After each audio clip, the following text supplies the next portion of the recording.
నమస్తే. నిన్న నిరుద్యోగులు బీఆర్ఎస్ పార్టీ భవన్లో హరీష్ రావుని కలిసినారు. 10 ఏళ్ల కాలం పాటు తెలంగాణ రాష్ట్ర ప్రజల ముఖ్యంగా నిరుద్యోగుల రక్తాన్ని దాగిన బీఆర్ఎస్ పార్టీ దగ్గరికి నిరుద్యోగులు పోయినారు. సో వాళ్ళ సమస్యను చెప్పుకునే ప్రయత్నం చేశారు.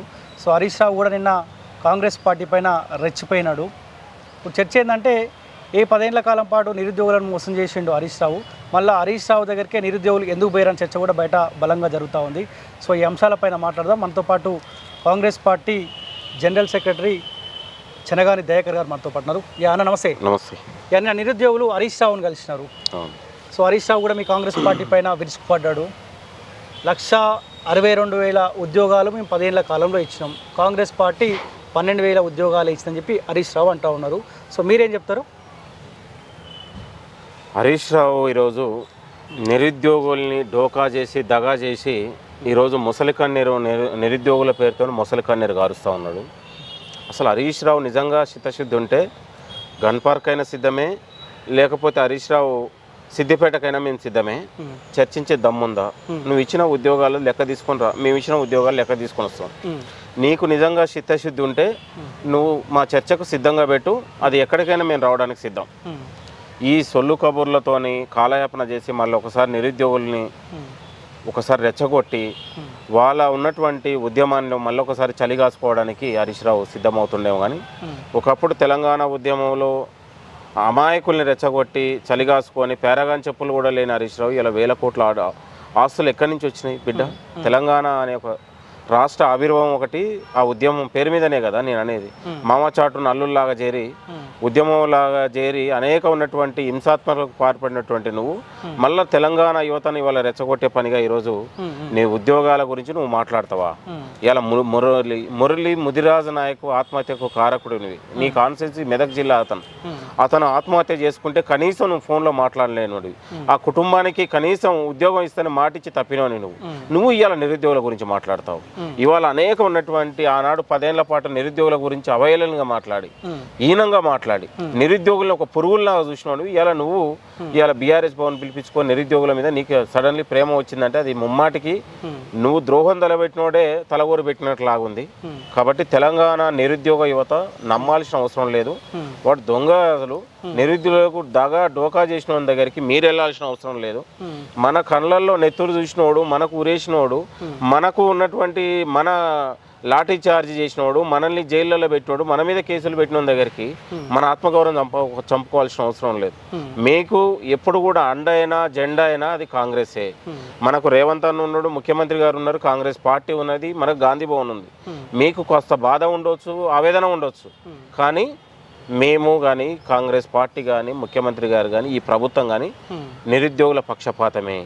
మీకు ఆలస్యం కావచ్చు, కొంత బాధ ఉండొచ్చు, అయినా కూడా మీ పక్షాన్నే ఉంటాం. ఇప్పుడు నిరుద్యోగులు ఏమంటా ఉన్నారు అంటే కాంగ్రెస్ పార్టీ నిరుద్యోగులకు అండగా ఉంటారన్నమాట మీరు చెప్తా ఉన్నారు. వాళ్ళు ఏమంటా ఉన్నారు అట్లీస్ట్ ఓ మంత్రి కలుస్తలేడు, ఒక ఎమ్మెల్యే కలుస్తలేదు, ఎవరు కూడా కలిసే ప్రయత్నం చేస్తారని చెప్పి నిరుద్యోగులు చెప్పుకుంటూ వస్తూ ఉన్నారు. సమయం సందర్భం వచ్చినప్పుడు అందరూ కలుస్తున్నారు, అందరూ మాట్లాడుతూ ఉన్నారు. గాంధీ భవన్లో వారానికి 2 సార్లు ప్రజావాణి జరుగుతూ ఉంది. ముఖ్యమంత్రి గారు కలుస్తూ ఉన్నారు, మంత్రులు కలుస్తూ ఉన్నారు. క్షేత్రస్థాయిలో ఇవాళ మంత్రులు, ఎమ్మెల్యేలు, ముఖ్యమంత్రి గారు ప్రజలకు దగ్గరగా ఉన్నారు. 10 ఏళ్ల పాటు పాలించి కనీసం ముఖ్యమంత్రి ఆనాడు ఉన్నటువంటి కేసీఆర్ కావచ్చు, మంత్రులు కావచ్చు, ఏ ఒక్క నిరుద్యోగిని పిలుచుకొని మాట్లాడారా? ఇదే ఎన్నికలప్పుడు నిరుద్యోగులందరూ కూడా ఏకతాటిపై బీఆర్ఎస్ పార్టీకి యాంటీగా ఉన్నప్పుడు ఇవాళ అద్దెకి తెచ్చుకొని నిరుద్యోగులతో మీటింగ్ పెట్టుకున్నటువంటి దొంగలు వీళ్ళు. కానీ వీళ్ళు ఇవాళ నిరుద్యోగుల గురించి వాళ్ళకపోసేది ఏంటండి? నిరుద్యోగుల ఆత్మహత్యలకు వీళ్ళు ఇవాళ ప్రవళిక ఆత్మహత్య కావచ్చు, మురళి ముదిరాజు కావచ్చు, సునీల్ నాయక్ కావచ్చు, ఇంకా ఉన్నటువంటి అనేక మంది నిరుద్యోగ యువత ఆత్మహత్యలకు వీళ్ళు కారకులు. వీళ్ళ ప్రేరేపిత ఉన్నటువంటి మాటలతోనే ఆవేదనతోని కలత చెంది అనేక మంది తెలంగాణలో నిరుద్యోగ యువత ఆత్మహత్యలు చేసుకుంది. ఆనాడు కాంగ్రెస్ పార్టీ అండగా నిరుద్యోగ యువతకు ఉంది, ఇవాళ కూడా ఉంది. ఇవాళ వాళ్ళు ఉద్యోగాలను బాధ్యత నుంచి తప్పుకున్నారు కాబట్టి వాళ్ళ హాయంలో తూతూ మంత్రంగా ఊత నోటిఫికేషన్లు ఇచ్చి చేతులు దులుపుకున్నట్లాగా అయిపోయి నిరుద్యోగ యువత అల్లాడిపోతున్నటువంటి సందర్భంలో ఇవాళ 60,000 ఉద్యోగాలు మేము ఇచ్చినాం, మేము భర్తీ చేసినాం. ఇవాళ మీరు ఇచ్చినట్టు కదా, మరి నువ్వు ఇచ్చినప్పుడు నీ మీద యుద్ధం చేసింది ఎవరు? మేమే కదా. నిన్ను లాగుదడిపించింది, నీ వెంటబడ్డది, నిన్ను అడ్డుకున్నది, అడుగడుగున అడ్డుకున్నది మేమే కదా. ఇప్పుడు అదే అంటా ఉన్నాడు, శ్వేతపత్రం విడుదల చేయండి, రెడీగా ఉన్నాం, అసెంబ్లీకి ఒక చర్చ పెట్టండి అన్నమాట ఎప్పుడు వస్తా ఉన్నాడు ఆయన. ఉద్యోగాల బాధ్యత నుంచే బీఆర్ఎస్ పార్టీ తప్పించుకుంది. ఉద్యోగాల బాధ్యత బాధ్యత నుంచి హరీష్ రావు మాట్లాడలేదు ఏనాడు కూడా. వాళ్ళు ఉద్యోగాలు అడిగితే అమలు పనులు చేసుకోవాలన్నాడు, వాడు ఉద్యోగాల గురించి మాట్లాడితే సిగ్గు అనిపిస్తూ ఉందండి. ప్రభుత్వ ఉద్యోగాలు ఎంతమందికి అని ఇస్తామని నిండు అసెంబ్లీ హరీష్ రావు లాంటి వాడు మాట్లాడండి. ఇవాళ హరీష్ రావు నిరుద్యోగుల గురించి మాట్లాడితే చాలా సిగ్గు అనిపిస్తూ ఉంది. కాబట్టి మేము అంటూ ఉన్నామంటే ఉద్యోగాల కల్పనలో బీఆర్ఎస్ పార్టీ ప్రభుత్వం ఆనాడుని మెడలు వంచింది కాంగ్రెస్ పార్టీనే. ఆ ఉద్యోగాల భర్తీ ఆలస్యమైనా అది లీకేజ్ అయినా అమ్ముడుపోయినా కూడా నిలదీసింది కాంగ్రెస్ పార్టీనే. ఆనాడు నిరుద్యోగుల పక్షం ఉన్నాం, ఈనాడు నిరుద్యోగుల పక్షం ఉన్నాం. మా బాధ్యత, మా పోరాటం ఎప్పుడు కూడా నిరుద్యోగుల పక్షాన్నే ఉంటుంది. మేము ఎప్పుడు కూడా నిరుద్యోగుల పక్షపాతిగానే ఉంటాం. నిరుద్యోగ పోరాటం అనేది ఒక న్యాయబద్ధమైంది. దాన్ని ఎవరో ఒక ప్రేరేపిస్తే మీరు రెచ్చిపోవద్దు, వాళ్ళ ఊబిలో మాయలో పడాల్సిన అవసరం లేదు. మీరు ఉద్యోగాల కోసం ప్రిపేర్ అవుతా ఉన్నారు, మీరు నిస్వార్థంగా మీరు ప్రిపేర్ కాండి, మీకోసం మేమున్నాం. కాకపోతే కొందరు ఈ యొక్క ఉద్యమాన్ని తప్పుదారి పట్టించి వాళ్ళ స్వార్థ ప్రయోజనాల కోసం, వాళ్ళ ఉన్నటువంటి పార్టీ ప్రయోజనాల కోసం దీన్ని వాడుకునే ప్రయత్నం జరుగుతూ ఉంది. నిరుద్యోగ యువత దొంగల్ని గమనించాలని మేము కోరుతా ఉన్నాము. ఇవాళ 60,000 ఉద్యోగాలు మేము బరాబరి ఇచ్చినాం ఏడాదిలో 12 నెలల్లోనే. బీఆర్ఎస్ పార్టీ ఉన్నప్పుడు ఉద్యోగాల గురించి మాట్లాడలేదు. వాడు ఉన్నటువంటి అంగన్వాడీ టీచర్లకు అంగన్వాడీని నియమించి కూడా, కాంట్రాక్ట్ ఉద్యోగులు నియమించి కూడా మేము 1,60,000 ఉద్యోగాలు ఇచ్చినట్టు చర్చకు సిద్ధం లేదు. ముక్కు నెలకు హరీష్ రావు రాయాలి, రాస్తావా మేము నిరూపిస్తాం, నువ్వు ఎన్ని ఉద్యోగాలు ఇచ్చినావు నిరూపించావు, మేము నిరూపిస్తాం. రండి చర్చకు సిద్ధమా బీఆర్ఎస్ నాయకులారు, ఎక్కడైనా సిద్ధమే రండి. మీరు ఏ వేదికకు వస్తారో మీరైనా పెట్టండి, మేము పెట్టిన దగ్గరికైనా మీరు రండి. మీకు నిజంగా చిత్తశుద్ధి ఉంటే హరీష్ రావు చర్చకు సిద్ధమా? ఇప్పుడు కాసేపు 60,000 ఉద్యోగాలు కాంగ్రెస్ పార్టీ ఇచ్చింది అనుకుందాం, కాసేపు అనుకుందాం. మరి సంవత్సరానికి 2 లక్షల ఉద్యోగాలు అన్నారు కదా, వాళ్ళ హామీని అడుగుతా ఉన్నారు పదే పదే. కాంగ్రెస్ పార్టీ నిరుద్యోగ యువత కోసం, తెలంగాణ యువత భవిష్యత్తు కోసం మనం 2 లక్షల ఉద్యోగాలు భర్తీ మనం చేస్తామని చెప్పినాం. ఆల్రెడీ కొంత ప్రయత్నం జరుగుతూనే ఉన్నది. ఉద్యోగాల బాధ్యత నుంచి ప్రభుత్వం ఇప్పుడు కూడా తప్పించుకోలేదు, బాధ్యతగా లేదు. మళ్ళీ చెప్తా ఉన్నాను, వాళ్ళు అడిగిన దానికంటే ఎక్కువ క్రియేటివిటీ చేసి తెలంగాణ యువతకు కల్పించాలనే ఆలోచన ఈ ప్రభుత్వానికి ఉంది. కాబట్టే ఎంత లక్షలాది మందికి మనము ప్రభుత్వ ఉద్యోగాలతో పాటు ప్రైవేట్ రంగాల్లో కూడా అవకాశం కల్పించాలనే ఆలోచనతోనే ముఖ్యమంత్రి గారు దీన్ని అనేక ఉన్నటువంటి ఒక క్రియేటివిటీ స్కిల్ యూనివర్సిటీ కావచ్చు, ఇంకా ఉన్నటువంటి ఇండస్ట్రియల్ డెవలప్మెంట్ కావచ్చు, ఇంకా ఉన్నటువంటి సాఫ్ట్వేర్ డెవలప్మెంట్ కావచ్చు, ఇవాళ మూతబడ్డటువంటి సంవత్సరాల తరబడి ఐటీఐల్ని కూడా మూతబడి 2,000 కోట్ల రూపాయలు కేటాయించి దాదాపు తెలంగాణలో ఉన్నటువంటి 23 ఐటీఐల్ని దాన్ని అనుసంధానం చేసి ఇండస్ట్రీలో కూడా తెలంగాణ యువతకు ఉద్యోగాలు ఇవ్వాలనే ఆలోచన. ఇట్లా ఉన్నటువంటి ఒక ఉద్యోగాల సృష్టించడానికి ముఖ్యమంత్రి గారు ఒక ప్రయత్నం జరుగుతుంది, ప్రభుత్వం ఒక ప్రయత్నం జరుగుతుంది. దీన్ని పదే బీఆర్ఎస్ నాయకులు రెచ్చగొట్టి తెలంగాణ యువతను మీద చలిగాచుకోవాలని ఆలోచన చేస్తూ ఉన్నారు. కాబట్టి దీన్ని తెలంగాణ యువత నమ్మరు. మా తెలంగాణ యువత అయినా భవిష్యత్తు కోసం మేము ఆలోచన చేస్తూ ఉన్నాం. వాడు గతంలో తెలంగాణ ఉద్యమంలో అనేక మంది ఆత్మహత్యల కారకుడు, అనేక మంది యువతను చంపి తెలంగాణ రాష్ట్రంలో పేరు మీద బతికినోడు, కనీసం పేరగాని చెప్పులు కూడా గతి లేని హరీష్ రావు ఇలా 1,000 లక్షల కోట్లు ఎక్కడి నుంచి వచ్చినాయని కూడా మేము హరీష్ రావుకి సవాల్ చేస్తూ ఉన్నాం. కాబట్టి నేను అంటా ఉన్నాను, నీకు నిజంగా ఉద్యోగాల నువ్వు ఈ ఆయంలో ఇచ్చిన ఉద్యోగాలకు చర్చకు సిద్ధమా రండి, లేకపోతే నువ్వు ఉన్నటువంటి నీకు కూడా మేము అగ్గిపెట్టి హరీష్ రావు అంటాం కదా, దీన్ని అగ్గిపెట్టి హరీష్ రావు అంటున్నావు, చర్చకు సిద్ధమా నిరుద్యోగుల కోసం నువ్వు దేనికైనా సిద్ధం. నువ్వు ఆ రోజుల్లో అగ్గిపెట్టి రాజకీయ మేము ఇస్తున్నావు రాబిడ్డ, నీ సక్కదానం తెలుసు. ఇవాళ నువ్వు పదే మాట్లాడుతున్నావు, బరి తెగించి మాట్లాడుతున్నావు, నిరుద్యోగులను అవమానపరిచింది నువ్వు, అరెస్టులు చేయించింది నువ్వు, కేసులు పెట్టింది నువ్వు. నీ దగ్గరికి ఉద్యోగాలు అడిగితే కారు మీద తొక్కిస్తాను మాట్లాడిన నీ దగ్గరికి మాట్లాడలేదు. నీ అహంకారం, నీ పొగరబోతు మాటలు తెలంగాణ యువత ఇంకా మర్చిపోలేదు. నువ్వు ఇవాళ ఒకరు పోస్తున్నావు నాకు అర్థం కాకడతా. ఉద్యోగాల గురించి నీకేమో అర్హత ఉంది, నువ్వెవడివి నాకు అర్థం కాకడతా. అగ్గిపెట్టడానికి ఆనాడు పెట్రోల్ బాటిల్ దొరికింది, పెట్రోల్ బాటిల్ ఒక డ్రామా మాస్టర్ హరీష్ రావు అంటేనే ఒక డ్రామా మాస్టర్, డ్రామారావు. ఈ డ్రామారావుని తెలంగాణ యువత నమ్మరు. నీకు అగ్గిపెట్టి రాలేదని డ్రామా చేసిన మేము ఇస్తాం రాబిడ్డ, నువ్వు నిజంగా తెలంగాణ యువత కోసం ఉంటే దా కాల్చుకుందిరా. నువ్వు పిచ్చి మాటలు మాట్లాడితే తెలంగాణ యువత తరిమి కొడతారు హరీష్ రావు, గుర్తుపెట్టుకో. నీ అహంకారపూరితమైన మాటలు, నువ్వు చేసినటువంటి అరాచకం తెలంగాణ ప్రజలు ఇంకా మర్చిపోలేదు. నువ్వు ఎంతమంది దగ్గర ఫోన్ ట్యాపింగ్ చేసినావు, ఎన్ని అరాచకాలు చేసినావు, తెలంగాణను దగా చేసి డోకా చేసి 1,000 లక్షల కోట్ల రూపాయల అధిపతిగా సంపాదించుకొని మామను అడ్డు పెట్టుకొని ఎంతమందిని బలిపరిచయం చేసినావు, ఎంతమంది గొంతు కోసినావు, ఎంతమంది జీవితాలతో చెలగాటమాడినావు. ఇవాళ నువ్వు నిరుద్యోగ యువతను మళ్ళీ ఒకసారి పిలిపించుకొని వాళ్ళకి పప్పు భోజనం పెట్టుకొని తెలంగాణ యువత అంటే గొర్రెలు కాదురా నాయన, వాళ్ళు పిడుగుళ్ళు లాంటి యువతను నువ్వు ఇవాళ దగ్గర పెట్టుకొని మళ్ళీ ఒకసారి మాయ చేసి మంత్రం వేస్తే నీ మంత్రానికి తెలంగాణ యువత ఏమో నీ మంత్రానికి అనుగుణంగా పడిపోయే వాళ్ళు కాదు. మిస్టర్ హరీష్ రావు, మేము బాధ్యత ఉన్నాం, మేము భరోసాతో ఉన్నాం. ఎస్, ఇదే తెలంగాణ యువత నిరుద్యోగుల కోసం మా ముఖ్యమంత్రి గారిని పిలిచి భవిష్యత్తులో లక్షలాది మంది తెలంగాణ యువతతో మీటింగ్ పెడతాం.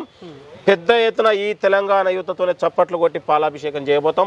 రాష్ట్ర మంత్రులందరినీ పిలుస్తాం. మేము పెద్ద ఎత్తున మేమే పెడతాం పార్టీగా. నువ్వెవడివి నాకు అర్థం కాదు.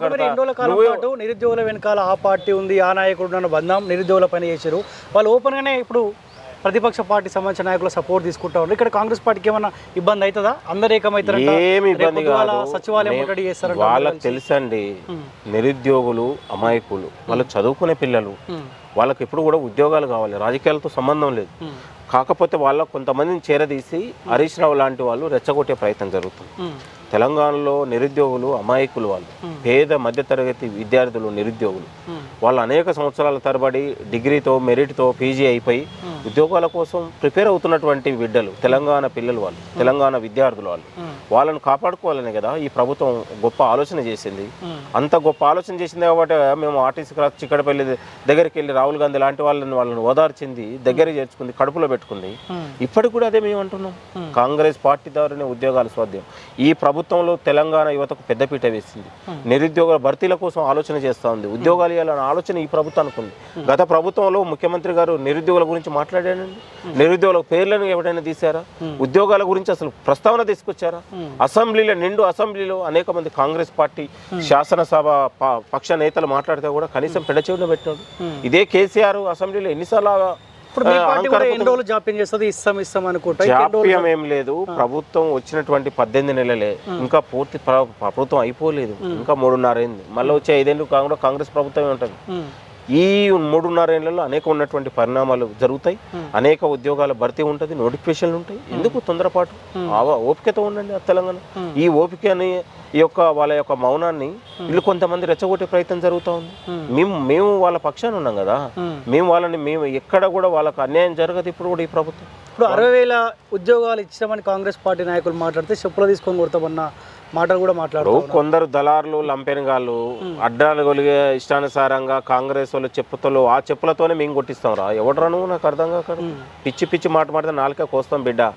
ఏమనుకుంటున్నావురా నువ్వు ఎవడిరా నువ్వు? అసలు నీ పేరు ఎవడరా? నీకు నిరుద్యోగులతో ఏం సంబంధం రా? ఏం మాటలు రాయి?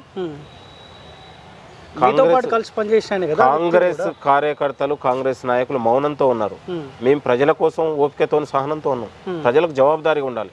ఎవడు పడితే వాడు పిచ్చిగా కాంగ్రెస్ నాయకులు చెప్పులతో కొడతాం, ఇంకోటంటే నాలుకే కోస్తాం బిడ్డ అనుకుంటున్నామేమో. పిచ్చి వేషాలు నువ్వు ఎవనివిరా? నిన్ను ఉస్మానియా లాంటి ఉరికిచ్చారు కదరా. వీడు దొంగ, వాడు అనవసరంగా వాడేదో ఎక్స్పోజ్ కోసం మాట్లాడితే ఎట్లా?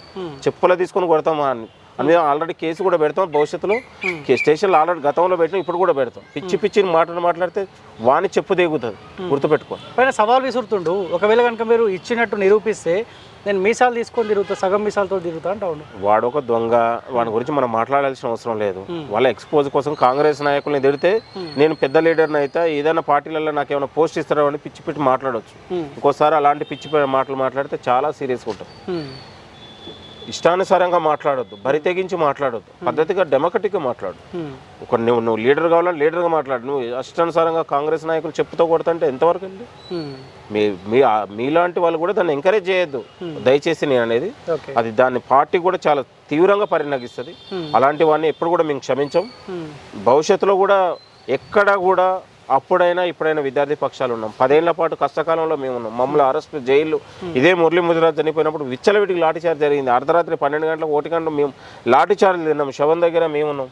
హరీష్ రావు లాంటి వాడు తోక మురిచి ఫోన్లు స్విచ్ ఆఫ్ చేసుకొని పారిపోయినటువంటి దొంగలు ఆ కుటుంబాన్ని కూడా కనీసం ఆదుకోలేదు.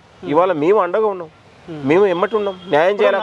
తెలంగాణ రాష్ట్ర వ్యాప్తంగా నిరుద్యోగులు మొత్తం సచివాలయం ముట్టడించబోతా ఉన్నారు. అడ్డుకుంటారా? అరెస్టులు ఉంటాయా? కేసులు ఉంటాయా? లేకపోతే వాళ్ళు చేస్తున్న నిరసన కార్యక్రమానికి మీ పార్టీ కూడా సపోర్ట్ చేస్తుందా?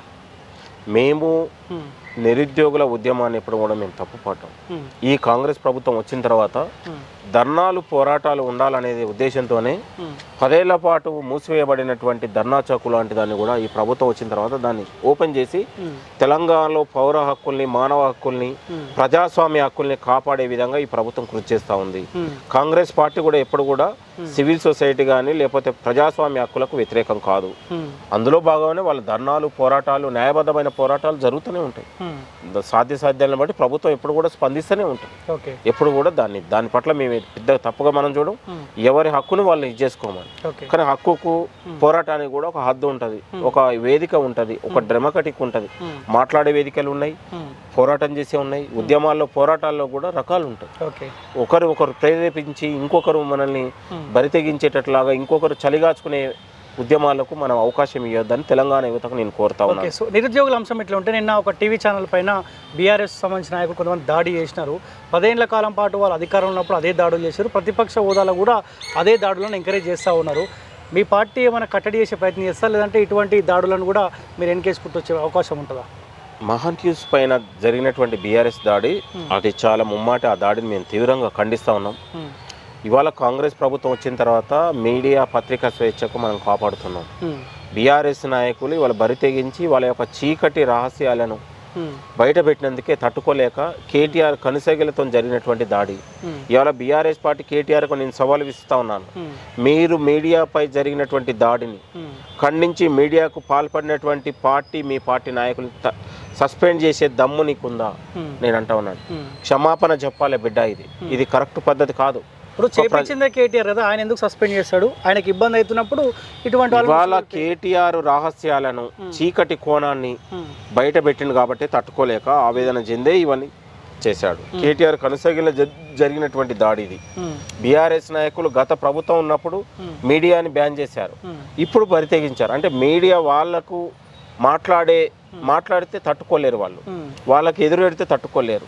కాబట్టి మేము తెలంగాణ ప్రభుత్వం, కాంగ్రెస్ పార్టీ ఎప్పుడు కూడా మీడియా స్వేచ్ఛను కాపాడుతుంది. ఇలాంటి జరిగినటువంటి అవాంఛనీయ దాడులను ఎప్పుడు కూడా మేము తిప్పికొడతాం. దానిపైన దాడికి పాల్పడ్డ వారిని కూడా కఠినంగా శిక్షిస్తుంది. ఎందుకు బీఆర్ఎస్ పార్టీకి కాంగ్రెస్ పార్టీ ఇంత అవకాశం ఇస్తూ ఉంది? నేనేమన్నా ఇంతమందికి చెప్పినా 10 ఏళ్ల కాలం పాటు వాళ్ళే మీడియా పైన దాడి చేశారు. ప్రతిపక్ష హోదాలో కూడా అదే దాడులను ఎంకరేజ్ చేస్తూ ఉన్నది. కాంగ్రెస్ పార్టీ మరీ సీరియస్గా తీసుకునే అవకాశం ఉంటుందా?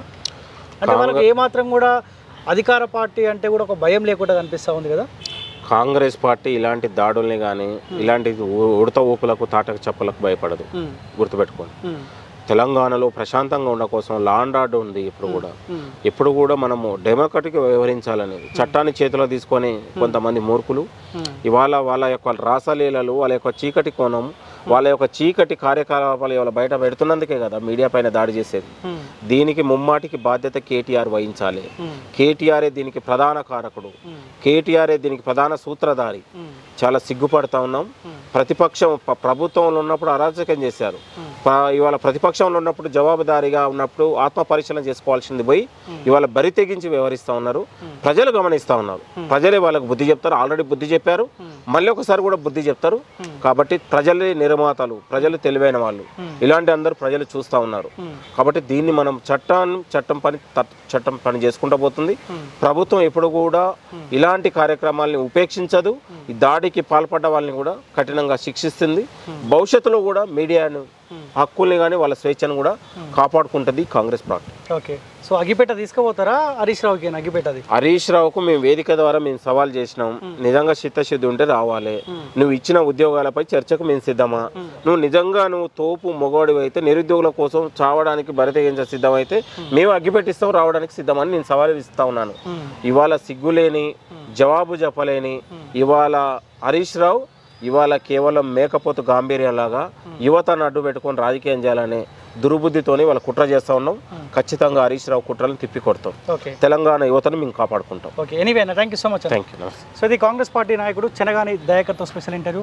సో నిరుద్యోగులు ఎట్టి పరిస్థితుల్లో బీఆర్ఎస్ పార్టీ ట్రాప్లో పడొద్దని కూడా పక్కా తెలంగాణ రిక్వెస్ట్ చేస్తూ ఉంది. ఎందుకంటే గతంలో కూడా ఉద్యమకారులను కూడా హరీష్ రావు ఉసుగొలిపి పెట్రోల్ బాటిల్ ఆయన దొరికింది కానీ అగ్గిపేట దొరకలేదు. అందుకే కాంగ్రెస్ పార్టీ సంబంధించిన నాయకుడు అగ్గిపేట తీసుకొని వచ్చిండు. ఈసారి పెట్రోల్ బాటిల్ తోటే రావద్దు, అగ్గిపేట కూడా మేమే ఇస్తామని చెప్పి కాంగ్రెస్ పార్టీ సంబంధించిన నాయకుడు చెనగాని దయాకర్ అంటా ఉన్నాడు. చూసుకోండి, పక్కా తెలంగాణ, ఇది ప్రజల గొంతుక.